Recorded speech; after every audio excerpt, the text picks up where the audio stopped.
Hi, hello, welcome to today's session. Today, let us discuss a concept from the chapter Pastoralist in the Modern World. And today's concept is colonial rule and pastoral life.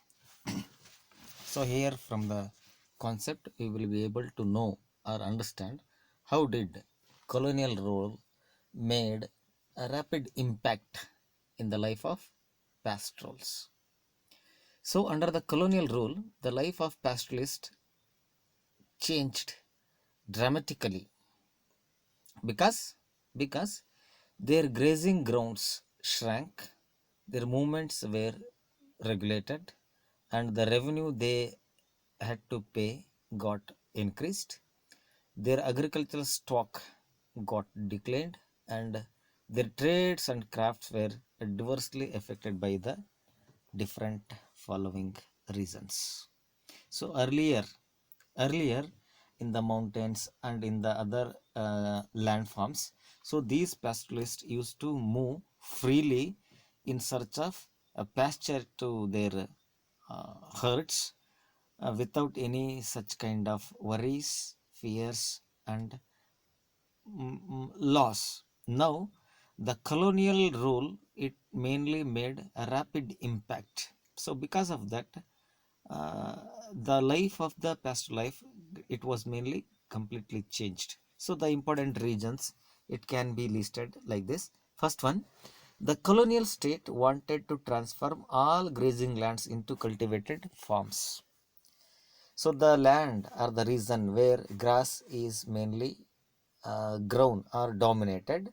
So there these pastoralists used to move along with their herds. Now these colonial or company wanted to convert these grazing lands or grounds into cultivable lands.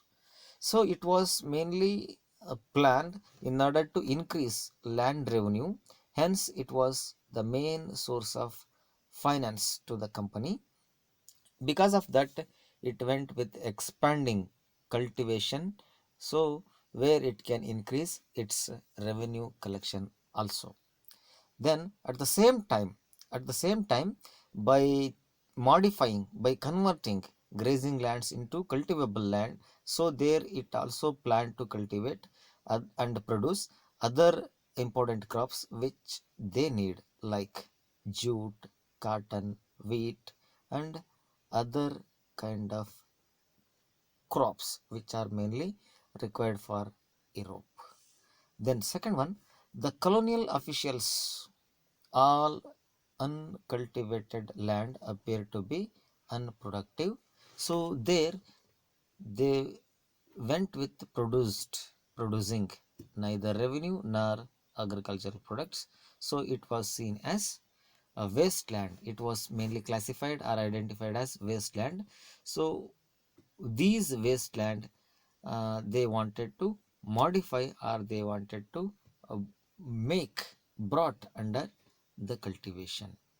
Then wasteland rules got enacted in various parts of the country. So this rule mainly uh, uh, explained about uncultivated lands. They are mainly taken over, taken into custody, and they are mainly given for some of the individuals, one who is loyal to obey the instructions given by the company or the company officials. So the individuals who are mainly given grants of various concessions uh, to take the wastelands in modifying or converting into the cultivable lands. So they are mainly given some various concessions, and even they are mainly encouraged to settle in the same lands, and some are mainly made head of the villages where the uh, wasteland are cleared areas. Then most of the areas taken over actually grazing tracts by which are mainly used regularly by the pastoralist. So it was mainly given importance for the expansion of cultivation, which made to decline of the pastures, and even it raised variety of problems to the pastoralist. Then second one, by the mid of 19th century, various forest acts got enacted in different provinces in India. So through these forest acts, some forests which are mainly identified for producing commercial uh, trees or commercial timber, valuable timbers like deodar, sal, sesame, neem, and others. So now, under the forest law, they were mainly declared as reserved forests. So, reserve forest, into the reserve forest, no pastoralists were allowed to enter into these forests. Other forest, other than reserve forest, other forest, they are mainly classified or categorized as protected forest. In these kind of forest, some customary grazing rights were mainly given for pastoralists, uh, but their movements were severely restricted. So the colonial officials believed that grazing in the particular forest or in the particular regions, they may destroy the saplings and young shoots of trees that germinated on the forest floors. So that's why uh, pastoralists for grazing their cattle, they are mainly restricted to enter either in reserve forest or either in protected forests. These forest acts completely changed the lives of pastoralists. Now they were prevented from the entering in many forests that they were earlier provided valuable forage fodder for their cattle, even in the areas where they are mainly allowed to enter.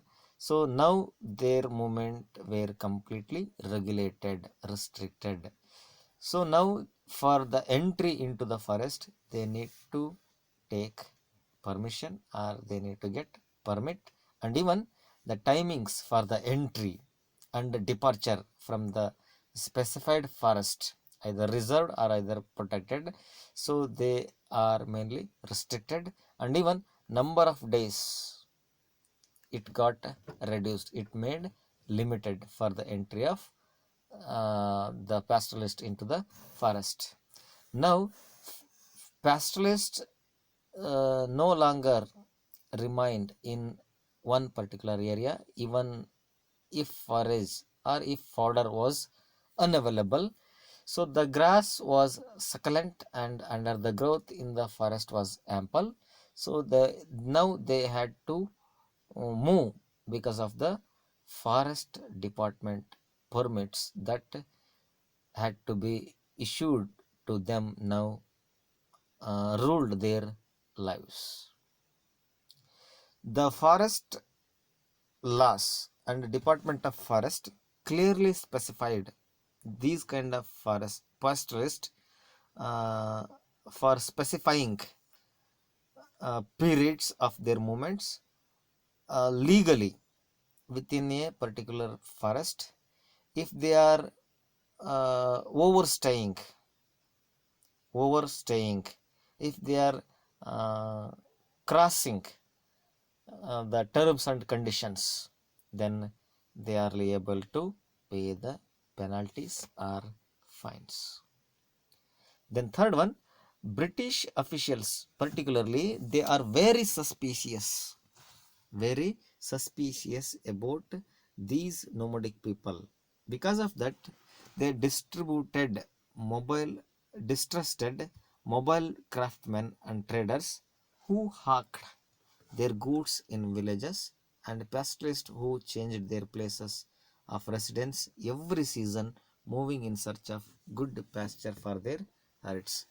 So because of these kind of laws, policies implemented by company under Forest Act or Forest Law, now most of the company officials, they started to distrust the nomads, because they believed that, or they thought that, these nomads, they may carry valuable materials from forest, and they might be exchanging the forest products with the farmers in living in villages for the things or the goods which they need under barter system. So that's why uh, these company officials, they wanted rural people to live in villages only, in a fixed place, with fixed rights on particular fields. Such a population was easy to identify and control. If people moving from one particular village, then it became very easy for company officials to identify about the person, and he can be inquired for the other purpose. So those who were settled were seen as peaceable and law obeying. Those who were nomadic were considered to be criminals. So only the people, one who is living, settled in a village, they are treated or considered as peaceable. Peaceable means acceptable. But people like nomads, one who is moving from one place to another place, so they are treated or considered as criminals. In the year 1781, the colonial government in India, it mainly passed Criminal Tribes Act. So this act mainly states that communities of craftsmen, traders, pastoralists, they are mainly classified as criminal tribes. They were stated to be criminals either by nature or by nature. Nature means because of their activities, and even by their birth. Once this act came into force, these communities were expected to live only in notified or particular village settlements, and they are not allowed to move out from the village without the due permission. To ensure this, village police were mainly kept the continue watch on these nomads. Then fourth one, in order to expand the company revenue income, the colonial government looked for every possible source of taxation on people. Taxes like taxes on land, taxes on canal water, taxes on salt, taxes on trade goods, and even on animals. In most pastoral tracts of India, particularly uh, Rajasthan, Punjab, Haryana. So there, grazing tax was mainly introduced in the mid 19th century. The tax per head of cattle went up very rapidly, and the system of collection of these kind of taxes was made increasingly efficient to the company. So with this, let me stop today's session, and about other part of the chapter will be discussed in tomorrow's session. Thank you. Thank you, one and all.